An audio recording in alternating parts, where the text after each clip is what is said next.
You're listening to No Plot, Only Lore, a podcast about games and the tables we play them at. Your DMs tonight and every night are Josh and Chris. You can find us on all podcast platforms or check us out at noplotonlylore.com. If you like what you hear today, please rate and review the show and share it with everyone you've ever met. Welcome back to No Plot, Only Lore, the favorite podcast of Queervar, located in the Silver Marches. That has to be the correct pronunciation, right? It has to be. Yeah, Queervar. It's fine. Yeah. Anyways, yeah. Queervar, home of Dan the blacksmith. Dan and Frank. They do some good work. I want to give a shout out to Dan from Queervar, our number one fan on Patreon. Started out as a logging camp, but you know what they need in logging camps? Saws.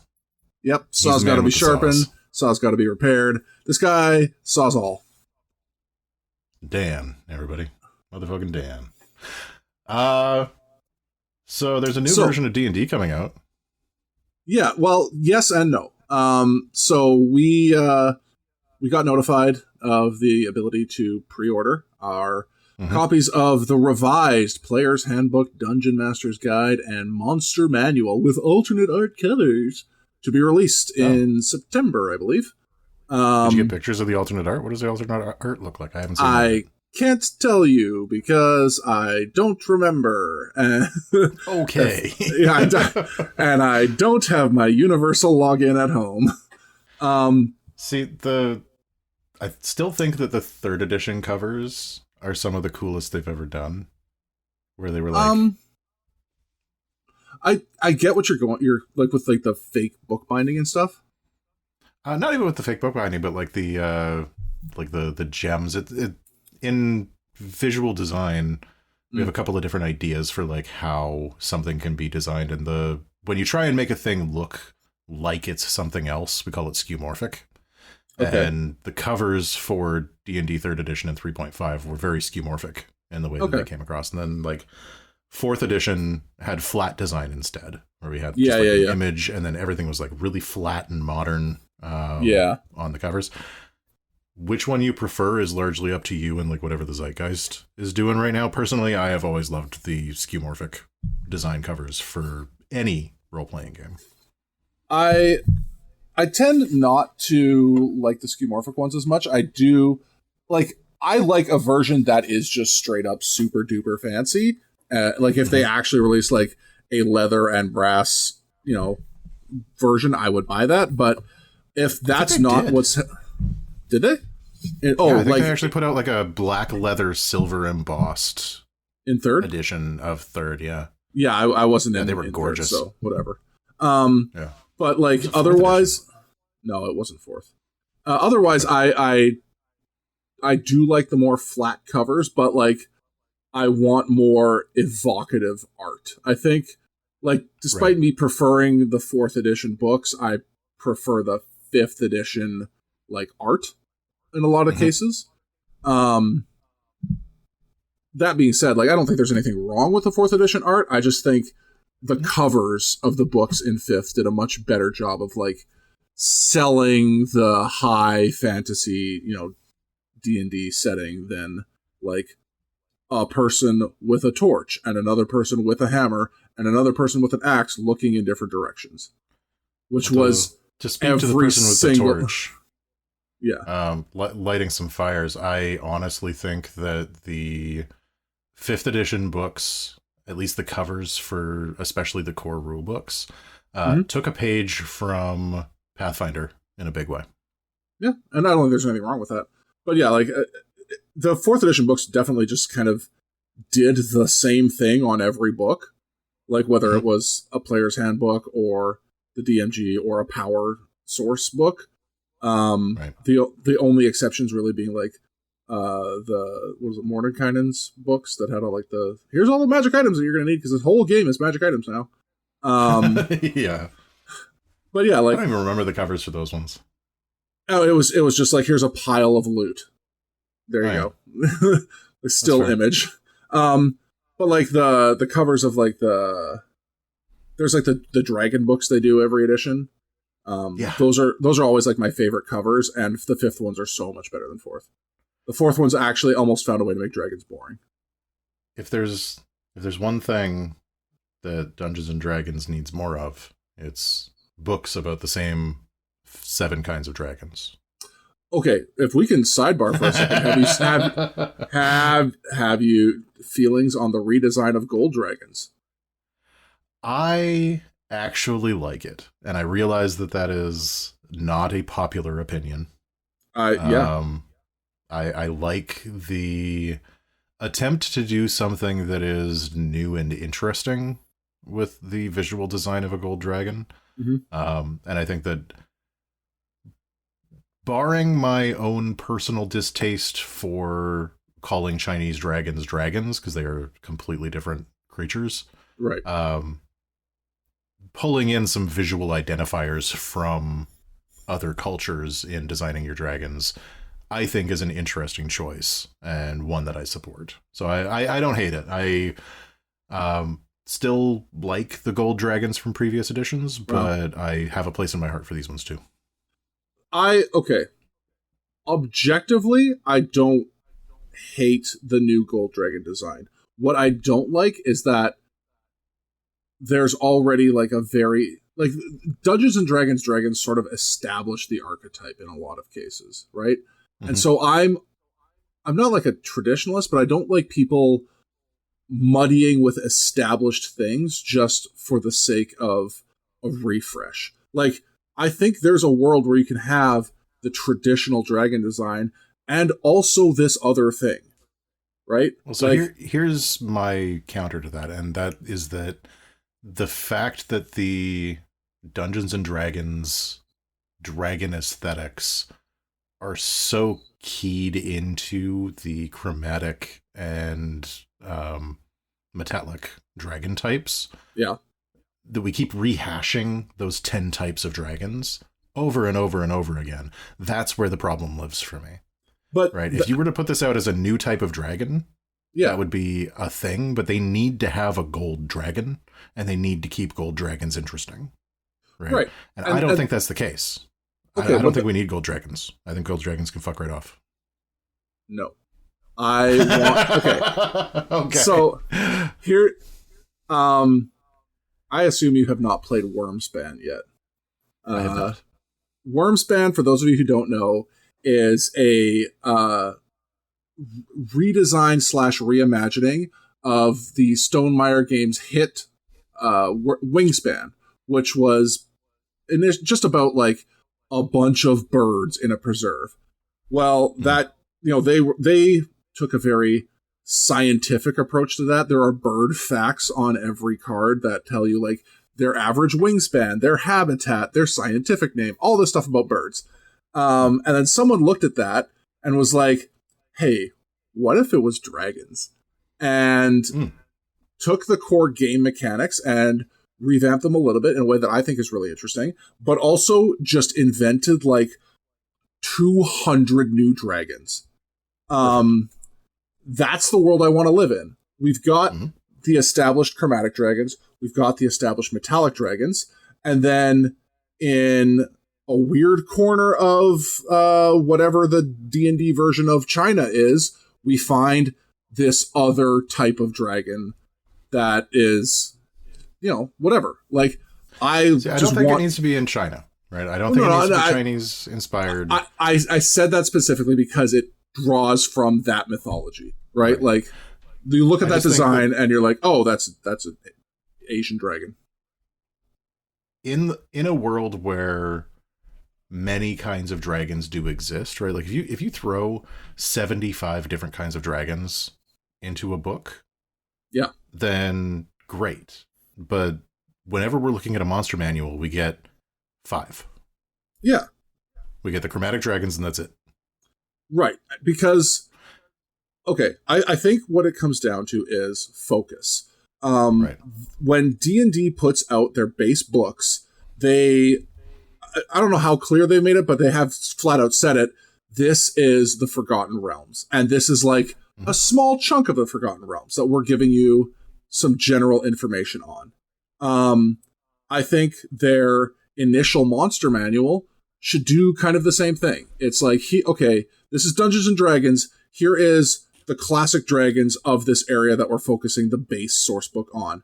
And then in Dragons 2 Electric Boogaloo that comes out 2 years later, you've got like every dragon.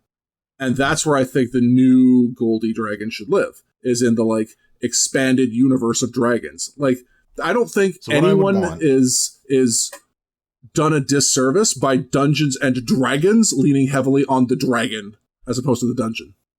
No, I want them to lean heavier on the dragon instead of the dungeon, right? Like, what I would want to see in an ideal place where we have the gold dragon, and then we have this new redesigned gold dragon or variant gold dragon.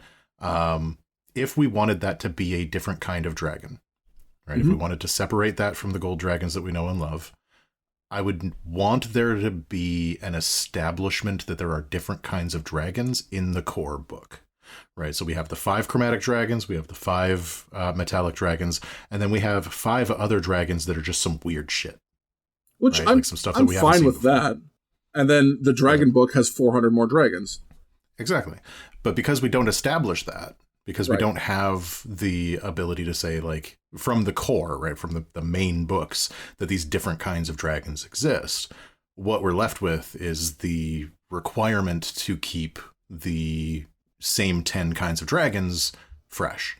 And so I think it's like it's absolutely a focus thing, like you said, but I think the focus in this case needs to be on broadening out what the base game includes to show that we have more kicking around in the background so that we don't have to come back and keep refreshing the old stuff. Okay, but my counter to that would be, I don't think you have to keep them like quote unquote fresh. Like that's the establishment of where we're at. Like these are the dragons that exist in the Forgotten Realms in this upper right corner. And then you hint that there's other areas. Like in the same way that we don't put like Eberron stuff or Dark Sun stuff in the core book, even though there are hints that there's other... Well, that's a whole other argument. But even though there are hints that these things exist, we don't put them in the core book because, again, the core book is about focus and basics. And the basics will always appear boring, especially because, like, they did it first, right? Like, you know, Peanuts got the same criticism for being boring later in its later in its life cycle, because people forgot that Peanuts established revolutionary things. And the dragons that as established in older versions of D&D were revolutionary because no one else was doing role-playing games, right? Right. At least not in that way. So they may appear boring to you because that they've continued to be the same over time, but you've been in this hobby for 40-something years, right? Like, just because it is basic doesn't mean it's necessarily boring. How old do you think I am, Josh? You're in your 40s. I know that for a fact. I am in my 40s, yeah. Just the idea that I've been playing for 40-something years, I would have had to start when I was 2. Yeah, that's fine. I kind of assumed you did, so... No, you know what? That's a fair assumption. I mean, you certainly have the attitude of a man who's been playing the game for 40 years and has opinions, so... I do indeed have opinions, and they are pretentious AF. All right, so dragons aside. Dragons aside, yeah. I don't hate the dragons. You kind of hate the dragons. I don't hate the dragon. I just don't want it replacing my established dragon. I love that dragon too, and I don't want him. Well, that's one of the things. One of the things that they've been talking about with this revision, right? Like the revised edition, is that it isn't replacing 5th edition D&D. Like anything that's coming out in this revised edition is complementary to 5th edition. Yes. It isn't strictly replacing. So you should be able to take any of the new character classes or like subclasses, slot them into a 5e game, and it should work just fine. Yeah. Like this is uncharted territory for Dungeons and Dragons. Is the idea that it's been a decade, we're not getting a new version of the game. They are just like polishing what's already there. And in some cases, according to some people, fixing things. We'll talk a bit later about territory though, because we've done this before. Well, sort of. Like we did this with 3.5. Yeah, you're right. They did 3.5, but 3.5 was a separate like addition from 3. No, it wasn't. Logistically speaking, it's like, hey, here's all. Not really. It was very similar to what we're doing now. Actually, so like 3rd edition came out. There was a bunch of retooling that they did and a bunch of playtesting, and they took a bunch of notes from that and put out a revised edition of 3rd edition D&D that streamlined some stuff and rearranged the book and gave us a few new options. And they sold it as 3rd edition. Okay, fair. I mean, I guess in the common parlance, though, there is this like definitive break between like 3 and 3.5 and 4, right? Well, I think there's also like the 3.x, right? Because like 3.x is like both of them. Yeah. You don't need to know the nuances about grappling rules between 3.0 and 3.5 because they did change and both were terrible. Yeah. But like the broad strokes of the 3.x system was pretty much the same. Right. And well, I guess the reason I point this out is because up until very recently, they had been playtesting what they called 1D&D, and all signs pointed to, hey, 6th edition is going to be coming. We're changing everything. Well, not everything. Right. We're changing to a system that is going to be, from what I saw in the playtesting, much more malleable and have a much like a really refined like framework that looked like they could just kind of drape whatever IP they wanted on top of it. They were less concerned about making a new edition of Dungeons and Dragons as like a new core role-playing rule set. And that's all out the window now, essentially. I haven't been keeping up with any of that.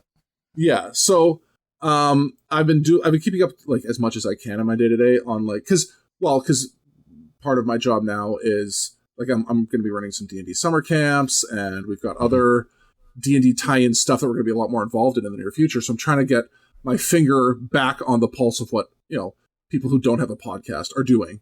Yeah, and so like going through like the 1D&D subreddit and all the people who've actually been playtesting for the last like year or more. A lot of these changes did just kind of get folded into this revision. There's a lot of talk about like the 2024 Warlock or what they're calling these different retoolings or tweaks of existing classes. A lot of controversy about the Paladin Smite turning into a spell instead of just being an ability. Saw some chatter about that for sure. But yeah, like so let's just do a quick overview of the things that you noted from your July 19th list here, which was about a week ago. I went and took notes in a panic because I have, again, not been keeping up with all of the changes that are going on with the new edition of D&D. I've been having enough difficulty trying to figure out the differences between 5 and 3 to be able to consistently run a game right now. Trying to keep up with like the new shit that's coming out in a while is a bit much for me. But I did take some notes. You have no mastery of this edition, let alone a future one. I have a little bit of mastery of this edition now. It's not a lot, but it's there. Scooch. Yeah. So, character creation. Yep. Some of this, so it says the Origins essentially has been redesigned. Some of this is just species. Species versus race, which as far as I can tell is just a nomenclature change. Which not entirely. Okay. Mechanically, give me the big difference. Mechanically, my understanding is that you are not going to be having your ability bonuses tied in any way to your race, which I don't think was necessarily a thing in 5th edition off the hop. So it was initially, but they quickly changed it to basically like whatever you pick, you're going to get a +2 to something and a +1 to something else. Right. Pick whatever you want. Yeah, so that's now hard baked into the core rulebook. Yeah. And my understanding is that your other racial bonuses, like the types of things that you would normally see as racial bonuses, are going to be worked into your background instead of your species. Yeah. So unless it's like a biological thing like night vision, Right. It's going to be baked into your background rather than your species. Right. So, one, I like that they're making background much more important. Backgrounds have existed since the start of 5th. They've been around for a while. They had a little bit more mechanical impact in like the latter half of 4th edition, and then they kind of reset to doing almost nothing except giving you an extra set of dice or something to gamble with. And then they tried to reconfigure them again so that they did give you things like that would help determine like what your proficiencies were in, or if you had like artisans tools for brewing or something like that. I am fine with them giving more importance to backgrounds in general as part of the character creation process. That being said, I think I've expressed this before, but I'm not a fan of the idea of flattening out the the mechanical physical differences between the species. Like in we talked about it before. Yeah. In this new edition, aside from like a gnome having to take disadvantage on attacks with a great axe, they are mechanically identical to a Goliath. More or less, yeah. I think Goliaths have like different racial like features. Sure. I think they get like the stone skin or something. Like they do have like a racial ability that is slightly different. But if we're talking about like the day-to-day activities of both species, they're more or less the same. Which I am always, in every game I play, I am a fan of disparity as a function of skill expressive gameplay. I want you to be able to both intentionally and unintentionally make quote-unquote bad choices. And I think those are where both like you see your improvement as a player over time in understanding why they're bad, and then also in like the opportunity to have that kind of like quirky fun of making intentionally bad choices. Like I think with the shift into background, I am even less grumpy about it than I was before. Like I wasn't grumpy about this change to begin with. But the ability to take cultural backgrounds, like, and I don't know if that's something that's been worked in yet. We don't have like all of the background information, or it might be out there. I just haven't read it. But like, if you have a hill dwarf background that you can pick, then I'm perfectly fine with that because it's representing the importance of that cultural background to your character's creation. Okay. And if you have like wood elf versus high elf as backgrounds, fucking perfect.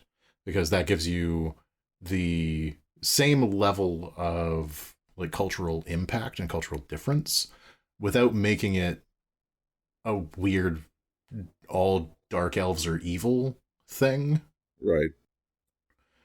Like now you have the opportunity to look at like, these are the dark elves that do this thing. These are dark elves that do a different thing. They are completely different cultures. You can have as many cultures for the dark elves as you like. And we're not just vilifying the elves that have black skin. Right? Okay. So I feel like having more nuance and being able to introduce more cultural backgrounds is a better step in the right direction for that. And I mean, I get that you want to see a Goliath have a bonus to strength and constitution where a gnome would not have those things. But I feel like being able to play those outliers as a choice isn't a bad thing, right? Like if you're playing a super buff gnome that is able to wield like normal axes as well as a Goliath can, I'm fucking down with that. I don't give a shit. Yeah, but that's the thing. It was always a choice. Like, you were choosing to play something that was intentionally like not optimized, right? Because no amount of how I grew up is going to make me 2 feet taller. No, but that I think is, again, like the difference between the like cultural background bonuses and the like being 2 feet taller isn't necessarily going to make you a better fighter. Your fighting style is going to be very different. Right. But being 2 feet taller or shorter isn't necessarily going to make you a better or worse fighter. And I feel like that's what they're trying to push with the change to the species, in that you are able to select whatever you want for your stat bonuses, because it's a random genetic lottery anyway. And like those bonuses represent, I guess, kind of what you were working on, what you were trying to do. Do they though? Because like something like Constitution is like a direct expression of your physicality, right? Like your ability to, you can improve it. Yes, you improve slightly over time, but like no amount of like that's the thing. Like high Constitution on your wizard or whatever means you're just actively foregoing more useful things for the wizardry, right? And that's probably a direct representation of like, yeah, I'm a wizard, but I spend all day in the gym. I don't think that it necessarily negates your ability to make suboptimal choices. I think that it encourages optimal choices for players who don't necessarily have the background to like show up and just play some random thing that they thought up. Okay. But I think that like if you want to take your +2 in Constitution despite the fact that you're a wizard, you can do that. Right. It doesn't matter what species you are. I just think wizard with a +2 in Con. Right. I think it is important that there be some sort of like, I don't know, some sort of mechanical representation of the fact that like not everybody can do everything, and sometimes that's not your fault, right? Right. Like, I don't know if that needs to be baked into the rules though. Well, I think that's what the core of the argument comes down to. Is I think it should be, and right. you don't. No, I think that it should be up to the players to decide how that's going to roll. Yeah. Right. Like, because I will play against type. Right. Like I have played the swashbuckling rapier wielding wizard in the past. Yeah. Right. Very dex heavy, and like int was there. It was about on par with the dex. Spellblade. Not even. Yeah. Right? Okay. I was making subpar choices. I wasn't going for Spellblade. It was just I was a pirate themed wizard. Okay. And so I made some choices about that. But again, I feel like that should be a player choice more than it should be something that is enforced by the rules. And that's so weirdly enough, I think you kind of helped me figure out what it is that I'm like looking for. I kind of actively want people to have less choices. I know that's a horrible way to say it, but like that's a fun design aesthetic to be coming to a thing with. Yeah, can we just give people fewer options? Yeah, no, legitimately. So, I have played a lot of MMOs in the past, and one thing I have found is that when you can do anything, you kind of wind up doing nothing. I find the highest level of creativity comes with restrictions, because there's almost like a box for you to fight your way out of. Like, okay. I maybe this is just me as a person, but I feel like a lot of creativity is actually motivated by adversity. I agree. So putting hard limitations on people inspires them to subvert those expectations and limitations. It can. So yeah, I don't think it always does. And I think that nothing's absolute, but I think overwhelmingly it does. But I think my only problem with the way that this is currently presented is that it streamlines making the optimal choice. Right. Like there's less thought given to whether or not you want to play suboptimally. And optimizing your build becomes a lot more straightforward. Right. Because everyone's already optimized, so you just pick the big number in the correct direction and off you go. Right. And like, I don't want to penalize people for wanting to play that way, right? Like, playing optimally or like streamlining optimization isn't necessarily a bad thing all on its own. But I do feel like that is pigeonholing players and may come with some social repercussions when you're playing against type, right? Because it is so easy to play optimally. Playing suboptimally now becomes a point of contention, right? Is it a lack of skill, or is it you just being an asshole? Right. Like, you have to make a much more conscious choice to be bad at the game, right? And that's going to cause some friction. I kind of like a world where like a new player can just be like, well, I'm attracted to dwarves or whatever, and then also I want him to be, I don't know, whatever. And like, they made a bad choice, but for like a good reason, and everyone can sort of like get on board with the bad choice because it's like unintentional. You're like, oh, they're new. They'll learn that like if they wanted to play, you know, let's just say a barbarian, they should have picked a Goliath or whatever, right? Not that like that's okay. You know what? Dwarves were a terrible choice because they can kind of actually do every job. They're really good at a lot of things, yeah. There's so many things they can do. It's like, yeah, never mind. Whatever. I'm just saying, like, and now they can be good at everything. Well, and that's just it. They are actually just good at everything because there's nothing they're bad at. Actually just good at everything. Yeah. Maybe that's what they should put in. It's just like, yeah, you can do everything you want. You put the stats wherever you want. But if you pick this species, just know, like, they get a -2 to all their stealth rolls or something. Like, you know?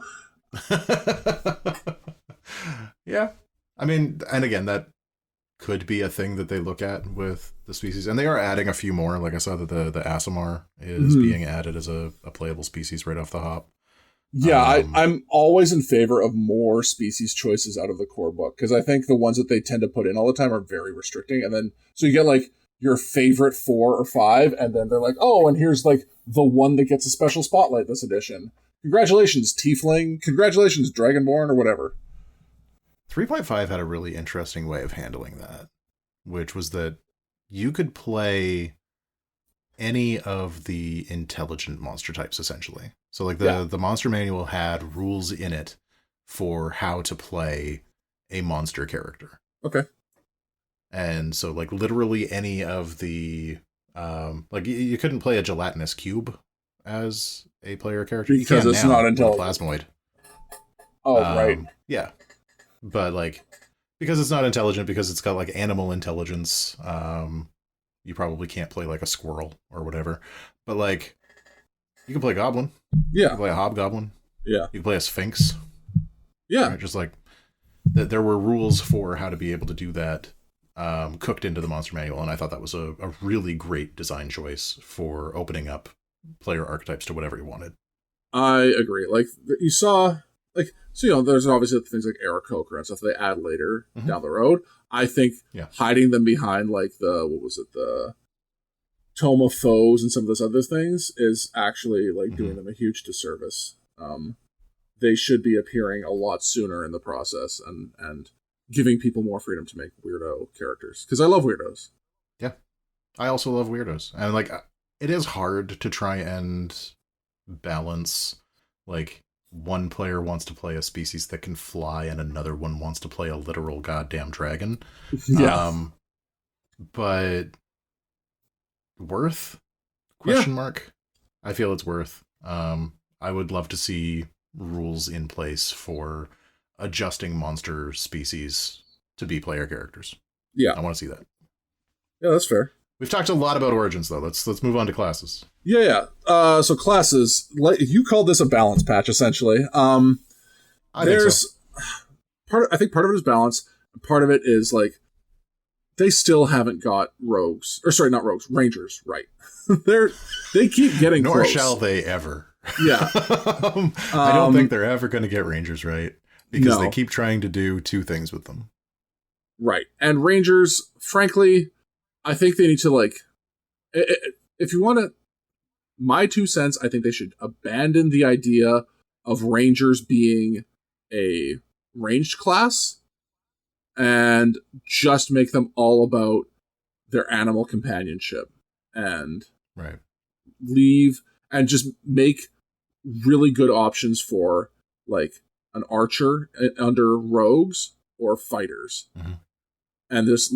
And then make, like, really just hone in on that, like, Beastmaster of the land, I can sneak around and talk to animals kind of aspect, which I know also, like, bleeds over into the druids, but the druids, like, become an animal. They're not, like, BFS with an animal, which I think is a distinction. Yeah. Interestingly, I kind of go in the opposite direction. I feel like all of the, like, animal companion two-handed weapon nonsense, or, like, two-weapon fighting nonsense, should be left to other classes, and that they're just trying really, really hard to shoehorn Trist into the PHB. That's fair. Just make Rangers about fighting at range. Actually, yeah, I'm kind of down with that idea now that you spell it out like that.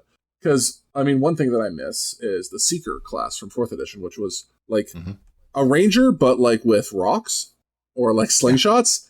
I think that's cool. I think, like, a thrown weapon-specific ranger, it would be, like, yeah, you have your bow-type rangers, your thrown weapon-type rangers, your, I don't know. Pistol rangers, like, get, like, guns. Gunmancers, yeah. Yeah, like, not, gung fu. Yeah. Just, like, have one class in specific that mastered shooting people from a distance, right? Get, like, sniper type feats, like, sniper type abilities, like, focus really hard on shooting shit from range, and just let Trist be a fighter with a level or 2 in Druid. It's not that fucking hard, and it's not going to hurt his character that bad. A musket ranger that only gets to attack every 5 rounds. But does, like, just crazy damage. Yeah, like random character. He will one-shot someone and then has to spend 5 whole rounds reloading. You will one-shot someone, but in the rough direction, like in a cone. Yeah. Just a random chance of hitting any motherfucker in this cone. You place the cone template, and then we randomize who's hit. Yeah, perfect. I love everything about this new subclass. By level 5, he gets, like, every 5 levels, he gets to eliminate 1 target from the cone as, like, a potential. Until you finally get to, like, I know my gun well enough that if I aim at my friend's ass, I know it's going to hit the bad guy. Level 15, I know for a fact I'm not going to hit my friends, but that's it. So yeah, Barbarian, Bard, and Druid are getting new subclasses, which I don't think the Druid needed a new subclass? Question mark? I think Moon and, like, Land or whatever type Druids were basically the 2 archetypes perfected? Not perfected, but you know what I'm saying. Like, I think they were looking at, like, player data. Okay. Right, because one of the things that they have access to through D&D Beyond is just, like, what types of characters are people making? And how often do they make them? And Druids, I actually think that all 3 of these classes were towards the low end. Yeah, for sure. I think Druids saw a bump after the D&D movie, but they are historically one of the lowest play classes. Well, and when they made it so that Owlbear was a thing you could turn into. That it wasn't. Yeah, but, like, I know that one of the most popular characters from Dimension 20 is a dancing bard. Right. And so having an entire school built around that feels like a shot at that audience. Did I ever share with you the College of Mime Bard? Yes, and I still hate you for it. Okay, good. There is a small part of my nightly prayers that is specifically devoted to damning you and your goddamn mimes. No, I want that legitimized. I think the Bard class is better served by allowing all types of performance art. Just bring back the perform skill.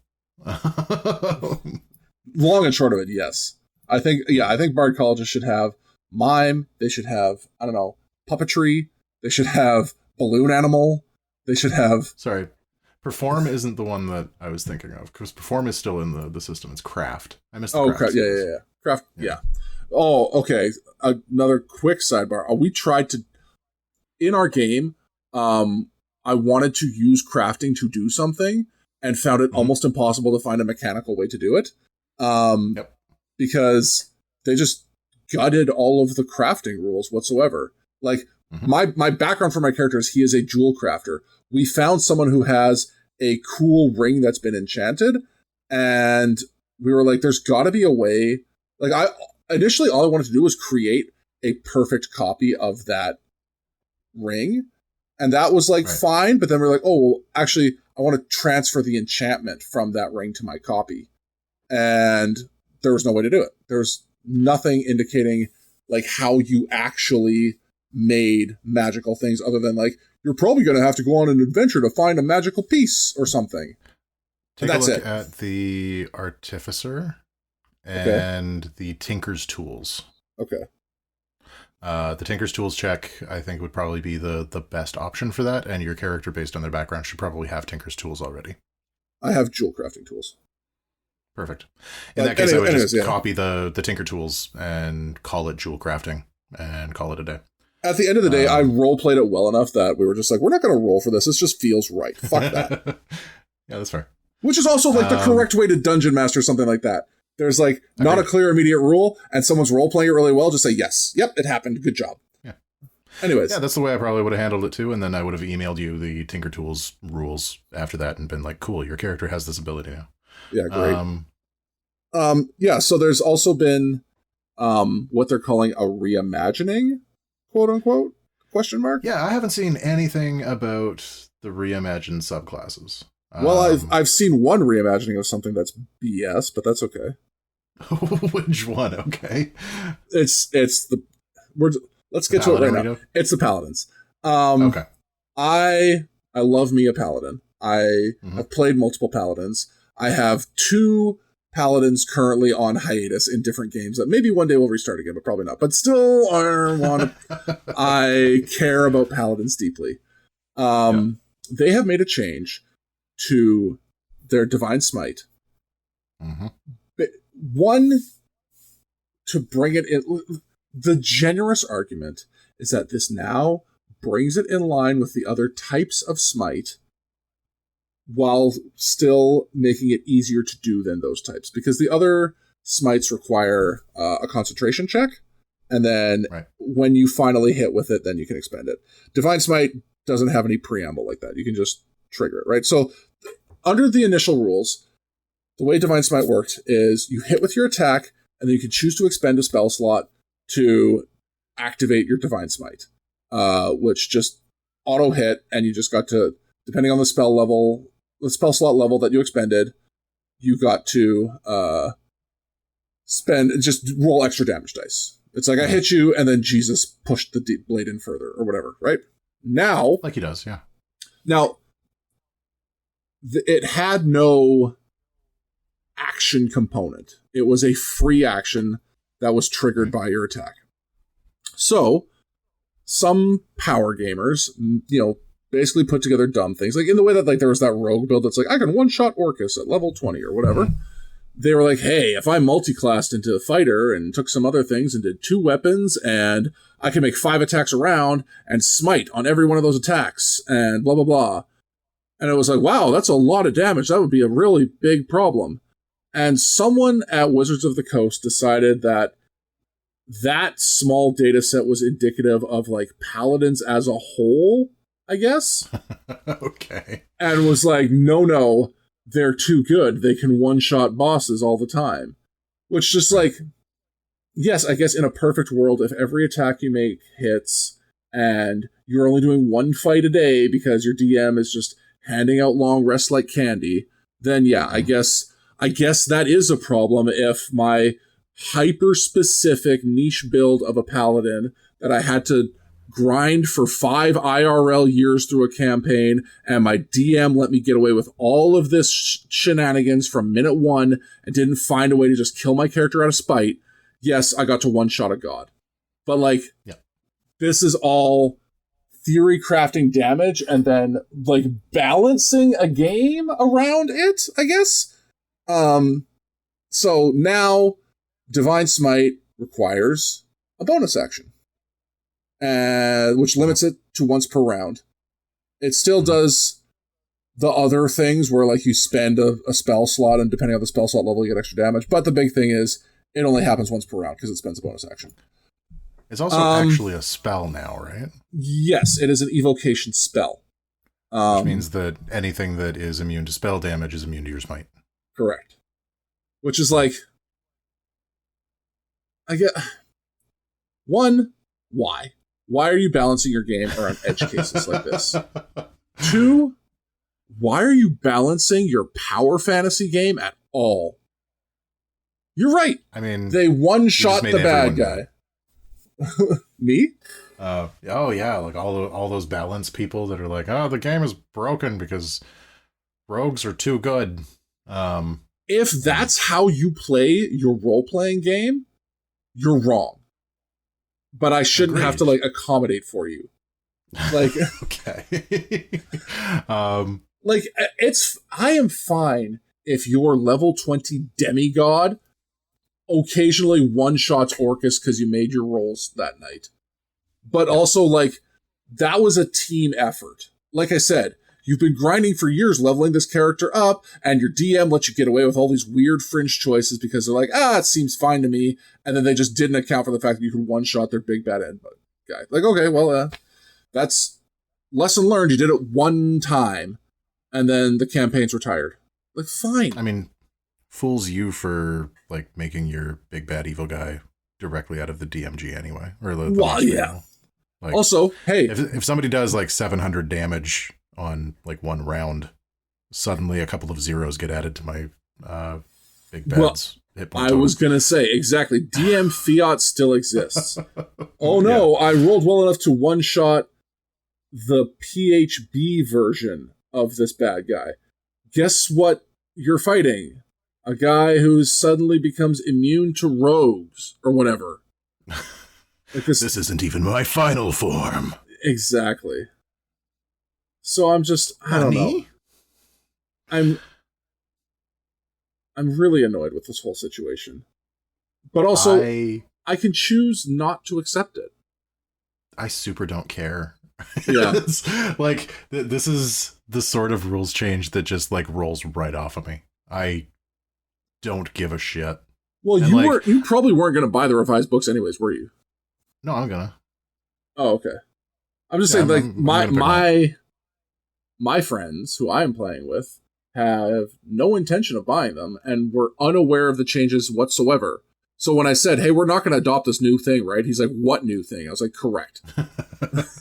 My players are a bit more on the, like, cutting edge of, like, what's going on with D&D. I think mostly just because they're excited about the game happening, and so they're, like, picking up a lot of, like, the stuff that's going on D&D Beyond, and they're pretty excited about some of the changes that are coming. Like, they want to play some of the new subclasses and stuff. So yeah, I'm gonna pick it up, but, like, okay, I don't want to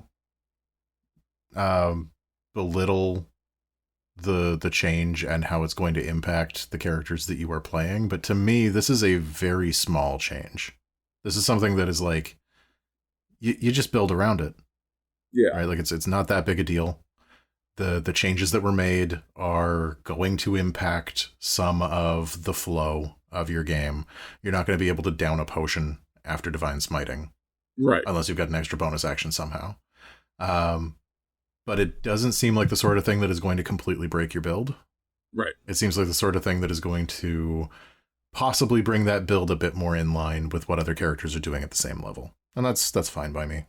I will say it does just generally bring down the average power level of paladins, because you all got double attack at level 5.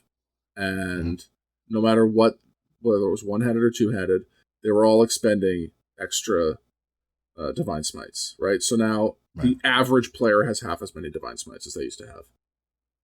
That, I think, is sort of an unfair punishment of the whole class based on the bad behavior of some idiots online who probably don't actually play a paladin. I don't know if that's the reasoning behind the change. It may have been that they were just like watching player data and seeing that paladins were outperforming other character classes in that case. Like, they have spreadsheets I don't have. And, like, I trust Chris Perkins with the math in a lot of cases. Like, I trust him to find trends. I trust Chris Perkins. I don't think this is a Chris Perkins decision. No? No, I don't think so. Here's the thing. Yes, they have data about what characters are being made in D&D Beyond and what characters are being, I guess, like, leveled up in D&D Beyond. One, I think the information from D&D Beyond is such a, at this point, I'm fairly confident in saying it is a small subset of the actual total player base. Agreed. And it's also, they don't have information on, like, what's happening at your table. You know? And it's also skewed, right? Like, it's skewed to the players who are inclined to, one, use a digital tool, and two, are going to use D&D Beyond for their games, because not everybody is going to. Some of them have other options that they're using. And three, usually those, like, 1 and 2 suggest a higher level of investment in the game than is typical. Right. I mean, like, my interaction with D&D Beyond doesn't go beyond what they give me for free, because I refuse to pay for that service. Like, the character builder I've also never paid for it. The character builder was free before. It should be completely free as a, like, agreed, value-added bonus to your product. So, like, they're not even getting correct data on what kind of paladin I build, because I can't build the kind of paladin that I want to make in the free version, right? Yeah. I will say, like, the one upside I will admit to with D&D Beyond and their impending, and I mean that in the most, like, negative connotation, their impending digital tabletop, is that they will actually be able to harvest a lot more data. A lot more usable data. Because I don't think they're getting good data right now. And they're just kind of, again, like you said, it's what kind of person is so online that they're doing these builds and putting them all into D&D Beyond and paying for a D&D Beyond subscription so that they have all the different options and then meticulously tracking their leveling up process. And then, you know, posting online and posting theory crafts and blah, blah, blah. That is such a, like, specifically weird hardcore power gamer subset of the game that, like, I'm fine with ignoring them. No, agreed. Getting off of that, just so that we have some time to talk about the other bits. We are getting a bunch of new feats. Masteries are apparently going to be a thing. I don't know what all of them are, but we do have some information about weapon mastery. Cool. Are you familiar with weapon mastery? Yeah. And I love feats. I want them to make feats more prevalent and accessible. I think feats are a great way to customize characters. Agreed. Fourth edition did a boatload of it. You took all sorts of feats, and that was how you made a lot of cool distinctions in your character as you leveled up. I think right now I didn't realize that they're optional in 5th. Yeah, I was actually, like, one of my most recent sessions, I was looking it up and trying to find where the feats were, and then they were under, like, an optional rules section. I was like, the fuck is this? I was going to say, you are forced to choose between feats or, like, leveling up your basic ability scores. So that, one, I like that they did address that by tying ability score improvements to a lot of feats. If it's a feat that involves swinging a weapon, you're probably going to get some extra strength or dexterity, right? That's good. Because you don't get punished for having fun. And if there's one thing I don't want you to do, it's punish me for having fun. But yeah, they're touting that there's like 400 something spells in this version, which feels like too many. We don't need more spells. We have too many spells. We can get rid of some of them. We just start pruning them. Anything that has Mordenkainen's name on it, just get rid of it. Yeah, as much as I say, like, I do like extra character options, there's places where extra character options don't do extra things, and it just becomes, like, clutter. I'm wondering how many of them are going to be useful on the day-to-day. Right? Well, that's just it. Like, half of them overlap with something that either does it better or does it, like, more efficiently or more frequently, right? It's just like, if you got, okay, so there's Fireball and Frostball and Acid Ball. Like, you don't need all of them. Well, and there's a funnel that you have to go through, too, because, like, even if you have all of these options to get spells, there's only so many spells that you can know at any given level. Yeah. And then that whittles down even further to there's only so many spells you can have prepared on any given day. Correct. So you have more options to use the smallest possible option set with. Yeah. Right? Like, it's weird to me the amount of focus that there is on additional spell options instead of, like, optional spell systems or, like, optional spell caster classes. I did hear that psionics are going to be more baked into this edition. I haven't seen any of the details on what that looks like yet. I have missed psionics. I think one of the rogue subclasses is going to be more psionic focused than magic focused, is one of the things that I heard. No, I want the psionic tank back. And it would be funny to me if D&D 5e has, like, 250 spells and D&D 5.5 has 500 spells, I wonder how many of those are just psionics. Yeah, that does make me question it. Just the entire, like, psionics list, whatever that happens to be. I do hope so. Like, they've talked about some reimagining of some things. I think I would like to see the fighters and maybe, like, a new psionic or primal type class get some more options. So one thing that people hated about 4E that was, like, archetypes essentially, and I think the one place where it's actually been a disservice to sort of get rid of them is in tanking and durability. Right. I was watching a podcast with it was just like a discussion with Brennan Lee Mulligan and some of the other players at this table when he was talking about I think it was one of the Crown of Candy seasons or something, but he created a magic item called Swirl Guard, and it had a unique effect on it that I believe it required a trigger of someone. It had a very specific trigger for this character of, like, someone in, like, their extended family or clan or whatever being attacked by someone else. But mechanically, what it would let them do is, as a reaction, move to that person and intercept the attack. And by intercept, it just meant more of that. Instead of the other person getting hit, they would just take the damage. They didn't have to roll again because the attack was successful, but he just got to use his health, which he had a bunch of because he's a big, beefy tank and plate, as a resource.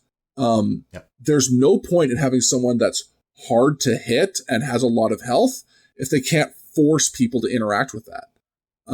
Agreed.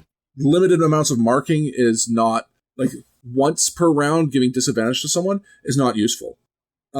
He needs to be able to actively protect people. You know, in the same way that, like, Agreed. A paladin casting Shield the Fallen gives someone an additional armor bonus, he should be able to do that as, like, a person, you know? Yeah.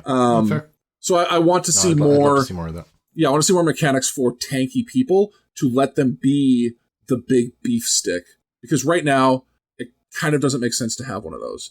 You just take a barbarian who's got a bunch of health and hits people with an axe.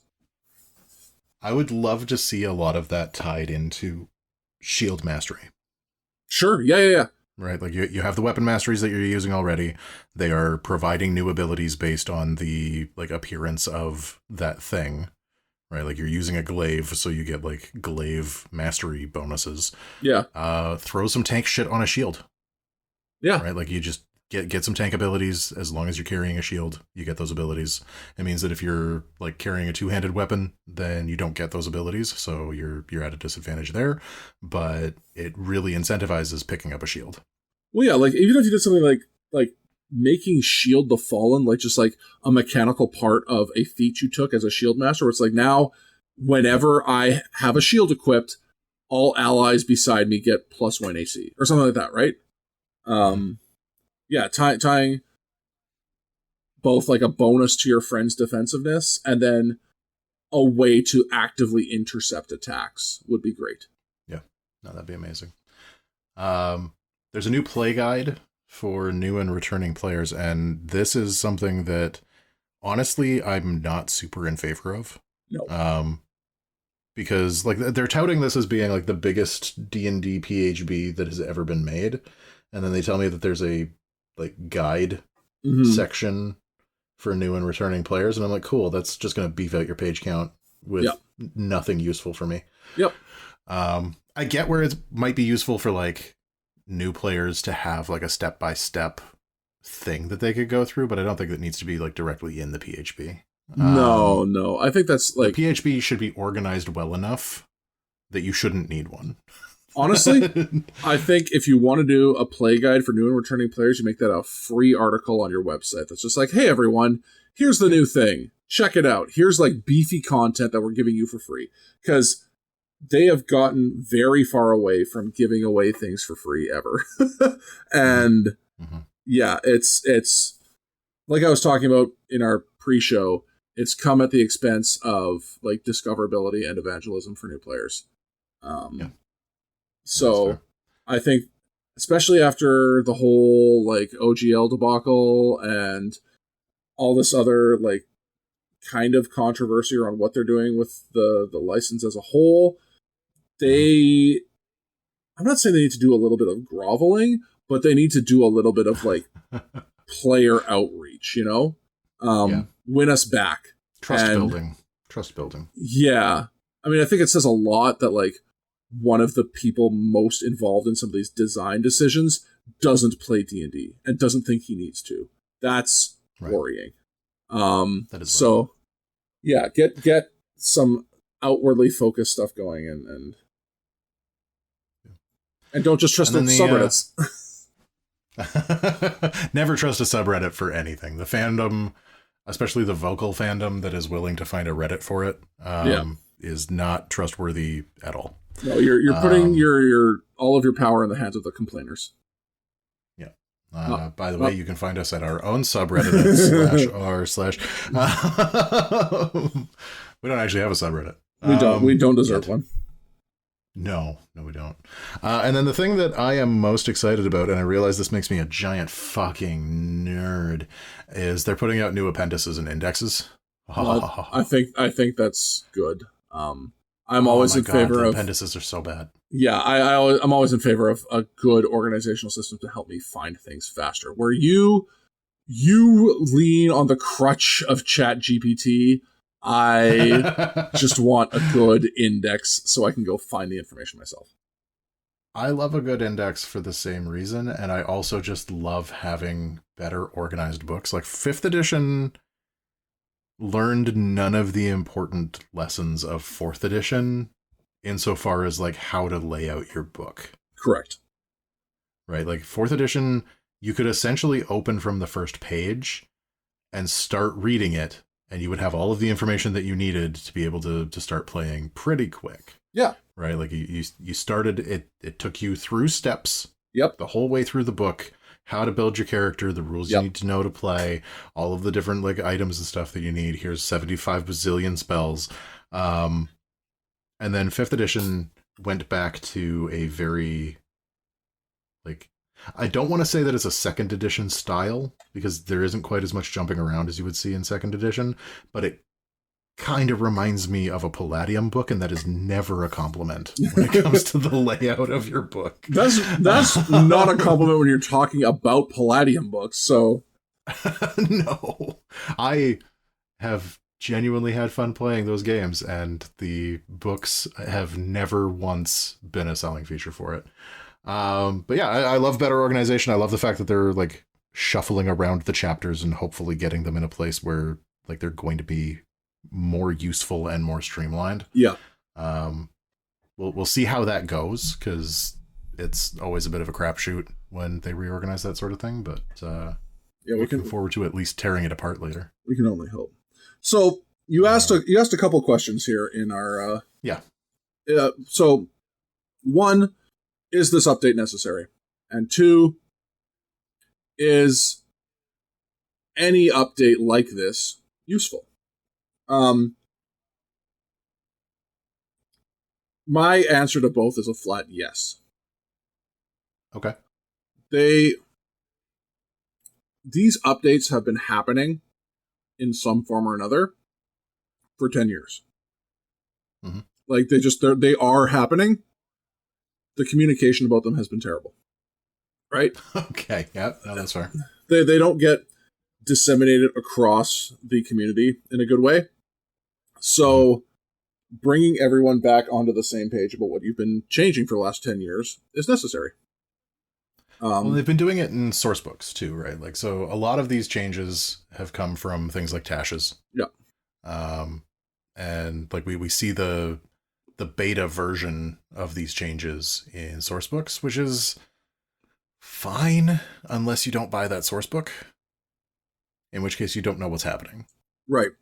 That's part of my problem. It's like, you can put the changes in source books, but when you have source books with names as vague as the X, Y, or Z guide to everything, because there's been multiple books that are guides to everything, that doesn't... Yeah, and they're rarely actually guides to everything. Well, that's just it. Like, there are several things Tasha's is missing. I didn't see a single thing about boots anywhere in Tasha's. Tasha's is missing things. Xanthar's is missing things. Mordenkainen's whatever is missing things. You need to either have like a super clear naming convention on your books so people understand where to go look for these things. Like, the beauty of the 4th edition books is like, hey, I'm playing... So there's PHB 1, and then Player's Handbook 2, Player's Handbook 3. And you understood immediately that the Player's Handbook stuff in 2 and 3 was going to be more of the things that they gave you in 1. And then if you liked playing a specific type of character, then you would go and get Martial Power or Martial Power 2. And you knew immediately, these are the powers for the martial classes. Bing, bang, bong, done. There's no naming conventions in 5th edition. And Tasha's guide to maybe some rules and stuff. Yeah. And also, I understand flavor-wise why they do it, but mechanically, don't like name your books after characters that we don't know or care about. Unless it's literally going to be like Tasha's guide to magic items and how to make them. Like, don't put her name on the book. It doesn't matter. Right. And even if you did, like, the thing that I am picking that book up for is magic items and how to make them. Correct. Yes. You just put a little D&D spin on it, but it told you right on the cover, hey, this is what this book is full of. You don't go in there being like, oh, by the way, they published the rules for the Artificer class in the last chapter. Like, fuck. Drist's Guide to Stabbing Things. Really good. Yeah. Yes. I'm also like in a yes camp. Yeah. For this. Not necessarily for the same reason. Like I have always kind of been a proponent for the idea that Dungeons and Dragons in particular, like out of all of the role-playing game systems out there, Dungeons and Dragons should be a living document. Okay. It should be something that is consistently and constantly updated, without much fanfare, right? Like as much as I love having like a physical book kicking around, having the SRD be a living document for 3 and 3.5 was fucking brilliant. Yeah. Because it meant that anytime there was a change to something, I had an easy reference for what those rules were supposed to be. And I think that in the same way, if you are going to be creating a vision of D&D that is going to be like, this is the last version of D&D that we're ever publishing, and then we're just going to iterate on this forever, then you do need to have updates of this sort on a fairly regular basis. My only real problem with it is that they come attached to $60 books. Right. And like, go ahead. That's fucking hard. Yeah, it's tough. Depending on the frequency and depending on the content. Like, the Games Workshop people have adopted this system through 40K for sure. I'm not sure about Age of Sigmar yet. They're just releasing a new edition of that right now. But like throughout the lifespan of 9th edition and 10th edition, I think, they've done this thing where like, here's the new edition. And then for a few years, you're just going to have an annual, what they call it, like a chapter approved publishing.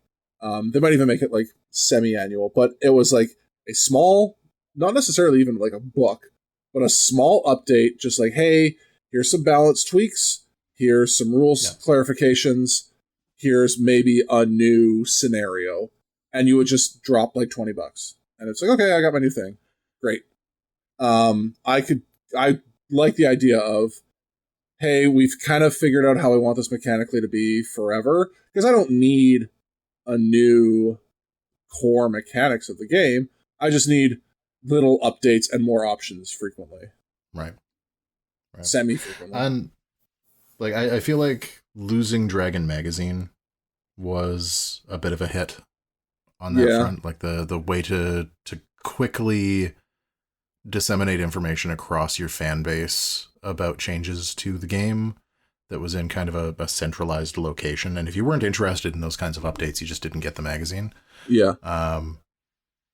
Like I feel like that was a really great way to get that out there. I feel a little bit conflicted on the idea of living documents now because of the subscription model that everything is moving to.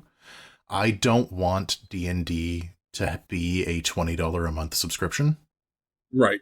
If D&D was $20 a year, I might be okay with it. But even then, I don't know if I would be. Because I wouldn't be getting my physical book. Well, and that's the other part of it. Is I know for both of us, the physicality of tabletop games is a huge part of the hobby. Like, it's. I know less so for you, but for me, it's the physical materials are how I evangelize to new people, how I disseminate ideas amongst my friends, how I immerse myself in, like, I can take a book and I can have it just kind of anywhere. I can pick it up and put it down at the drop of a hat. Like, it just works better in a way than like, I can fire up my web browser and bring up the latest whatever on D&D. Like, I can take a book to the bathroom, and then accidentally take your phone to the bathroom. Yeah, but it's harder on your eyes. I don't know. My posture isn't as good. There is an engagement thing that happens when you are flipping through the pages of something. And especially if you just get to like let your eyes wander all over the art and the new rules and stuff like that. Like, layout is hugely important, and that gets murdered on mobile. Don't, and like your eyes physically wandering has an engagement effect, and people know that. That's why we do like things on websites to draw eyes in different areas on the screen, right? But like having that in front of you in a compact and portable form that I can then lend to someone for a weekend to be like, hey, check out these cool things. Like, that's a huge part of all of my hobbies, whether it's tabletop role-playing or board games or card games. It's the ability to like interact with it how I choose and then like change it. And I can't do that with a website. Hey, thanks for making it all the way through this episode of No Plot, Only Lore. If you're looking for more, you can always find us at noplotonlylore.com and on all the very best podcast platforms. If you like what you heard today, please share, rate, and review the show to feed my never-ending need for attention and validation.